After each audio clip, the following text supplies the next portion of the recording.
Good morning and welcome to a beautifully sunny morning on the Avenue Vert in northern France. Yes, you join us halfway through our London to Paris trip and we are just absolutely loving life at the moment, riding on this beautiful old railway line that has been fantastically asphalted, and it's just lovely, smooth and flat, importantly. But although we have a support driver for this trip and most of our stuff is being carted on the back of the van, there is still quite a bit of kit and spares for things that could go wrong that we need to carry on the bike. That means that space and weight is at a premium, and that is why I've brought this little thing along with me, the Cycplus AS2 Pro.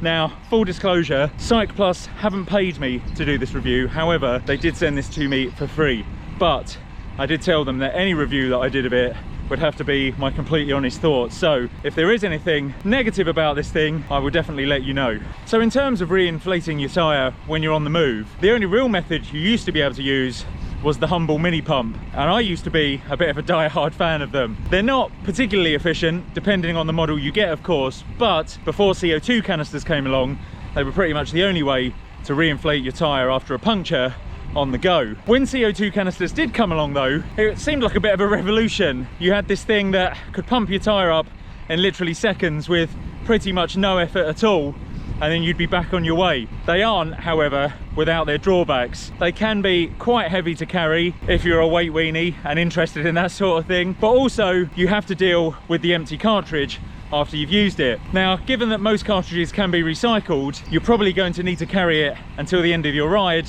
when you get home and you can put it in a recycling bin, because where I live at least, there aren't very many recycling bins on every street corner. That isn't insurmountable, of course, but the added thing is that really you want to take 2 CO2 canisters around with you, because if you have one puncture, there's every chance you're going to have a second one, and carrying 2 canisters with the nozzle does come at a weight cost. It gets worse though, because thanks to thermodynamics, when you pump up your tyre using a CO2 canister, if you're running tubeless, there's every chance that you could freeze your sealant, and that could make for a very bumpy ride home. Also, if you're using some of those ultralight TPU tubes, they can freeze and crack. So unfortunately, CO2 canisters aren't the perfect solution.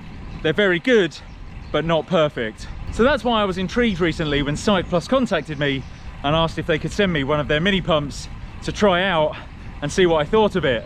Now, I don't really do unboxing videos, but very quickly, inside the box, you get the pump itself in this little silicone case, and that is because the pump can get quite hot when you've used it a couple of times, but the silicone case takes care of that perfectly. And as well as that, you get a USB-C to USB-C cable, a little plastic Ziploc bag to keep the pump dry in your saddlebag, and also a flexible hose adapter that fits both Schrader and Presta type valves. As well as that, you do also get one of those ball pump needles. So if ball sports are your sort of thing, then this is perfect for that as well. You can pump up your football or rugby ball in next to no time. So I have had this thing for a couple of weeks now, and I've had reason to use it out and about in the wild to re-inflate my tyre when I had a puncture the other week, but also to test it out. And on the point of testing, I'll give you some more information in a moment. But when I first took it out of the box, I was actually really impressed. It's tiny and only measures 7 by 5 by 3 centimeters, and it only weighs 137 grams. So at that size and weight, this pump will easily fit into the smallest of saddlebags or a rear jersey pocket. Now, when you compare that weight to my mini pump, which comes in at 349 grams, or 2 CO2 canisters with the nozzle that comes in at 389 grams,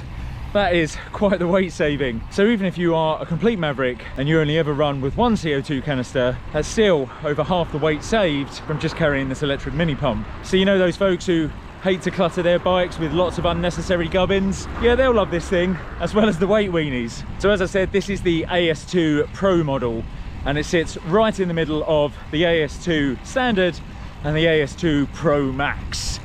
And to be honest, there's not that much difference between the different models. The Pro Max is a little bit bigger, has a slightly bigger battery, and you can get a few extra re-inflations out of it before needing to charge. On that front, Cycplus say that the AS2 Pro can re-inflate a 25mm tyre from flat to 120 psi in 90 seconds, which seems like a long time, but in reality, when you consider how long you're going to be sat by the side of the road either changing or repairing the tube in the first place, it's no time at all really. And Cycplus say that it can re-inflate that tyre to 120 psi twice before it needs a full recharge. However, if you're not running such high pressures, then it will reinflate a 25mm tyre to 80 psi around 4 or 5 times, which is actually quite impressive. And if you're not a skin tight lycra wearing roadie and you like your tyres a bit thicker and a bit more knobbly, well, they've got you covered as well, as on a full charge it will reinflate a 45mm tyre to 50 psi 3 times, or a whopping 6 times if you're only inflating from 30 to 50 psi. Now that is seriously impressive. However, that is just what Cyclus says. So I wanted to put it through a couple of tests just to prove it to myself and show you guys what it can actually do in some real world tests.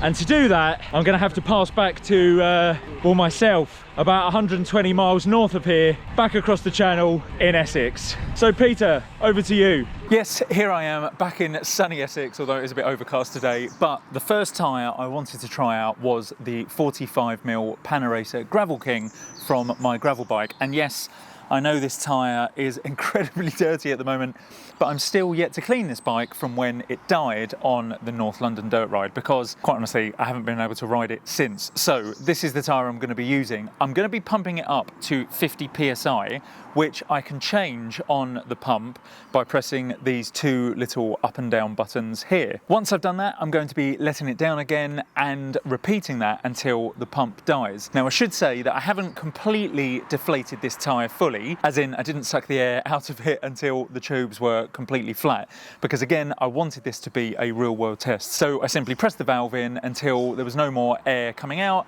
and I figured that this was what it would be like if you have a puncture while you're out and about and you need to inflate your tyre after a fix. Right, to start this thing, you simply push it over the valve stem, no clips or anything to adjust, and then you press the top button when you're ready to go. So let's see how many full inflations we can get.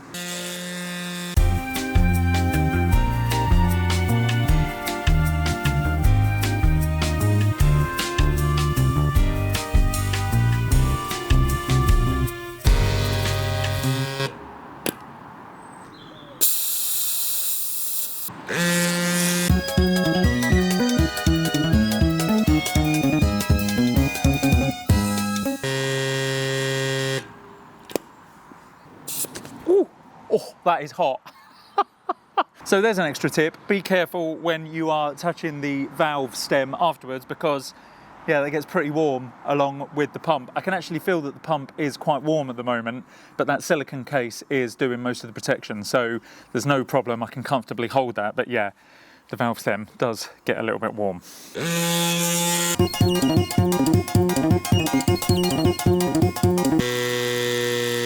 Okay, so I managed to get the tyre reinflated 3 times there. Now the third time it did just about make it. I could hear the battery starting to die out, but it just about got to 50, and then when I put the pressure up a little bit and tried to put a little bit more in, it didn't want to know. So it did it exactly 3 times, and each time took about 1 minute and 20 seconds, or 80 seconds as listed on the Cyclus website, which is exactly what they say. So very, very impressed with that. They are bang on the money there with their examples. Handily, the pump also does have a digital display that shows the current pressure, and Cyclus say that this is accurate to within 1 psi, which I think is actually pretty impressive. One other handy thing with this pump is that it will automatically cut off when it gets to the correct pressure, so there's literally no guesswork involved in it. So you get a digital display and a built-in pressure gauge as well, which is absolutely fantastic. Right, let's get this fully recharged and go again with a different sized tyre. Right, we are back now. This thing is fully charged, which only took 23 minutes, which is a whole 7 minutes faster than Cyclus state on their website.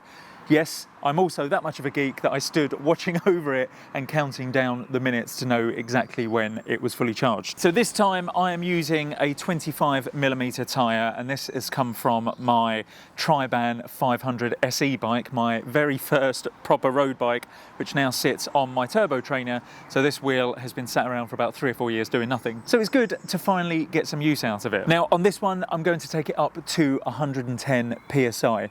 Now, in this modern age, 110 psi, sorry, is probably a lot more than you would probably want to put in your tyre, because it just isn't really that comfortable. But I do want to really stress test this thing, so let's see what it can do under pressure.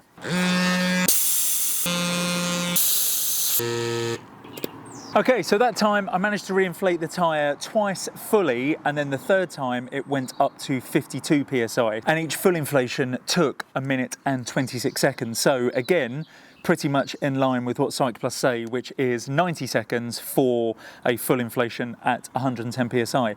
Now, as I say, the third time it did get me up to 52 psi. So although that's not a full inflation, it is probably enough in a pinch, in an emergency, to get you home if you have forgotten to charge this after 2 previous inflations, and 52 is all you can manage. You are definitely going to be able to ride home on that. So one last full recharge, and I'm going to run the 25mm test again, but this time at a much more realistic 80 psi. Right, so clearly third time is a charm, because at 80 psi I got 4 full inflations out of that, and the last one, the fifth one, got up to 62 psi, so still pretty close to that 80 psi figure, and certainly in a pinch you'll be able to ride that home. That is currently 62 psi. Now, Cycplus say that at 80 psi for a 25mm tyre you should get 4 to 5 uses out of it, so again pretty much spot on, and each inflation took around 50 seconds. Again, what Cycplus say, so we can tell that they are being pretty upfront with their figures. So with all that testing done, I guess it's back to me in northern France somewhere. So Peter, over to you. Thanks, Peter. Wonderful bit of testing and presenting there. Now, to be honest, you'd have to be pretty unlucky to need this pump more than twice on a single ride. However, if you do forget to charge it, or if you do run out of charge on the road, you can actually charge this thing from a compatible smartphone using the included USB-C to USB-C cable. Now, being an Apple man myself, I know that unfortunately the only way to do that is with the latest iPhone 15. However, I believe that a number of Android smartphones can already do this. And can I just say, for anyone who's currently worried about my eyes, don't be. I have suddenly just had a sudden hay fever attack. There's something in the air down here on the Avenue Vert, and my eyes look like I've just gone 10 rounds with Mike Tyson. So let's ignore that for the rest of this video. Going back to charging this pump though, as I found out when I was testing it at home, it only takes half an hour. So Cycplus say, I found it took 23 minutes. So even if you forget to charge it the night before a big ride, you could just give it a quick 15-minute boost in the morning before you head out, and that will probably still be plenty to get you through 1 or 2 charges. And that's only if it's completely devoid of power. So those are all the upsides, but what about the downsides? Well, as I say, I've only used this a few times, but I'm actually yet to find any. The only thing I don't know is how long the battery will last between charges. For instance, if you're only going to use it once or twice a year, if you live in a particularly lucky place where you don't get that many punctures, how long will the battery last before it self-discharges? That I'll only find out over time, but I will keep you updated. I have heard anecdotal evidence that people have used theirs a couple of months after charging it, and it's still been absolutely fine. So that bodes well, but I haven't done any testing on that, as I say, so I can't attest to that fully. So it's small, it's light, it's got a built-in pressure gauge, it's completely effort-free, and the only thing that CO2 really beats it on is how quickly it can pump the tyre up. But again, in the real world, I don't even consider that a downside. You're going to be sat by the side of the road for 10 minutes or so anyway, so an extra 90 seconds really won't make that much difference. Well, that's all well and good, Peter, I hear you ask, but how much is it? And that's a very good question. You can currently pick these up on the Cycplus website for 85 quid, but better than that, Cycplus have actually given me a 5% discount code that you can use, which I'll link below. That brings the price down to £80. Although I know even at £80, some of you are thinking that's still quite expensive for what is effectively just a bike pump.